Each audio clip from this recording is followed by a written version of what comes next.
இல்லை. கேரள மாநிலம் ஆலப்புழா மாவட்டத்தில் உள்ளது சேரவள்ளி என்ற பகுதி. இங்கு வசித்து வருபவர் பிந்து. கணவனை இழந்தவர். ஒரு மகன், 2 மகள்கள் உள்ளனர். பிந்துவின் குடும்பம் மிகவும் ஏழ்மையானது. கூலி வேலை செய்துதான் குடும்பத்தை காப்பாற்ற வேண்டிய நிலை. பிள்ளைகளையும் படிக்க வைக்க முடியாமல் பிந்து சிரமப்பட்டார். பணம் இல்லாததால் அஞ்சு அமிர்தாஞ்சலி என்ற 2 மகள்களின் படிப்பை +2 உடன் நிறுத்திவிட்டார். இப்போது அஞ்சுவுக்கு 26 வயது ஆகிவிட்டதால் திருமணம் செய்து வைக்க கடுமையாக முயற்சித்து வந்தார் பிந்து. ஒரு வழியாக ஆலப்புழா கிருஷ்ணபுரம் பகுதியை சேர்ந்த சரத் என்ற இளைஞருடன் 1 மாதத்திற்கு முன்பு கல்யாணம் நிச்சயமானது. ஆனால் கல்யாணத்தை நடத்தி வைக்க பணமில்லை.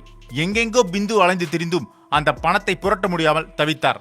அப்போதுதான் பிந்துவின் பக்கத்து வீட்டில் வசித்து வரும் நஜீமுதீன் ஒரு யோசனை தந்தார். நஜீமுதீன் சேரவள்ளி முஸ்லிம் ஜமாத் செயலாளராக இருக்கிறார். பள்ளிவாசல் கமிட்டி அதிகாரிகளிடம் உதவி கேட்குமாறு நஜீமுதீன் சொல்லவும் பிந்துவும் அதன்படியே அந்த ஜமாத் கமிட்டிக்கு கடிதம் எழுதி உதவி கேட்டார். இதையடுத்து அஞ்சுவின் கல்யாண செலவு முழுவதையும் தாங்களே ஏற்றுக்கொள்வதாக ஜமாத் கமிட்டியினர் முழு மனதுடன் ஒப்புக்கொண்டனர். அது மட்டுமில்லை, அஞ்சுவிற்கு தங்கள் மசூதியிலேயே கல்யாணம் செய்து வைப்பது என முடிவு செய்யப்பட்டு கல்யாண தேதியை ஜனவரி 19 என்றும் நாள் குறித்தனர். கல்யாண பத்திரிகையும் அச்சடிக்கப்பட்டு பிந்துவுடன் சேர்ந்து கமிட்டி உறுப்பினர்களே அதனை ஊர் மக்களுக்கு வழங்கி திருமணத்திற்கு வருமாறு அழைத்தனர். 100 வருட பாரம்பரியம் மிக்க பள்ளிவாசலுக்கு படையெடுத்து வந்தது அந்த ஊர். மசூதியில் ஜமாத் கமிட்டியின் முன்னிலையில் திருமணம் கோலாகலமாக நடந்தது. இதில் ஒரு சிறப்பு என்னவென்றால், இஸ்லாமிய சமூகத்தினர் செய்து வைக்கும் திருமணம் என்றாலும் இது இந்து முறைப்படிதான் நடக்கும் என்று ஜமாத் கமிட்டியினர் ஏற்கனவே தீர்மானித்திருந்தனர். அதற்காகத்தான் இஸ்லாமியர்கள் ஒன்று சேர்ந்து அஞ்சுவுக்கு 10 பவுன் நகை, 2 லட்சம் ரூபாய் ரொக்கத்தை தந்து இந்த திருமணத்தை நடத்தினர்.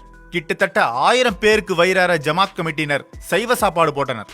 பள்ளிவாசலே நேற்றைய தினம் வித்தியாசமாக காணப்பட்டது. மணமக்களை சுற்றி பட்டுப்புடவை அணிந்த பெண்களும் பர்தா அணிந்த பெண்களும் இருந்தனர். சாப்பாட்டு பந்தியில் ஜமாத் உறுப்பினர்களும் புரோகிதர்களும் பக்கத்தில் உட்கார்ந்து கொண்டு இயல்பாக பேசிக்கொண்டே சாப்பிட்டுக் கொண்டிருந்தனர். இந்த காட்சியை பார்க்கும் போதே நம்மை அறியாமல் ஒருவித சிலிர்ப்பு வந்து போனது. இவ்வளவு சிறப்பாக திருமணத்தை நடத்தி வைத்தது குறித்து கேட்டதற்கு பிந்து 3 குழந்தைகளை வைத்துக் கொண்டு ஒரு வாடகை வீட்டில் வசித்து வருகிறார். தனி ஒருத்தியாக தன் பிள்ளைகளை வளர்க்க படாத பாடுபட்டு வருகிறார். அவரது கணவர் இறந்த போது கூட இறுதி சடங்கு செய்யக்கூட பிந்துவிடம் பணமில்லை. நாங்கள் தான் மற்ற உதவிகளை அப்போது செய்தோம். இப்போதும் குடும்ப சூழல் தெரிந்துதான் நாங்களே இந்த கல்யாணத்தை செய்து வைத்தோம் என்று ஜமாத் உறுப்பினர்கள் மகிழ்ச்சி பொங்க தெரிவித்தனர். அஞ்சு சரத்தின் கல்யாணம் கேரளா முழுவதும் பரபரப்பாக பேசப்பட்டு வருகிறது. இந்து மண மக்களின் திருமணத்தை விமர்சையாக நடத்தி முடித்திருக்கும் இஸ்லாமியர்களை நாடு முழுவதும் உள்ள மக்கள் பாராட்டி வருகிறார்கள். அதே போல இதை பற்றி கேரள முதல்வர் பினராயி விஜயன் தனது ட்விட்டர் பக்கத்தில் வாழ்த்து தெரிவித்துள்ளார். கேரள மக்களின் ஒற்றுமைக்கு இது ஒரு எடுத்துக்காட்டு. சேரவள்ளி முஸ்லிம் ஜமாத் மசூதி இந்த இந்து மத திருமணத்தை நடத்தி வைத்துள்ளது. ஆஷாவின் தாய் அவர்களிடம் உதவி கோரியதை அடுத்து அந்த மசூதியானது திருமணத்திற்கு உதவி செய்துள்ளது. புதுமண தம்பதிகளுக்கும் அவர்களது குடும்பத்தாருக்கும் மசூதி நிர்வாகத்தினருக்கும் சேரவள்ளி மக்களுக்கும் எனது வாழ்த்துக்களை தெரிவித்துக் கொள்கிறேன் என்று கூறியுள்ளார் பினராயி விஜயன்.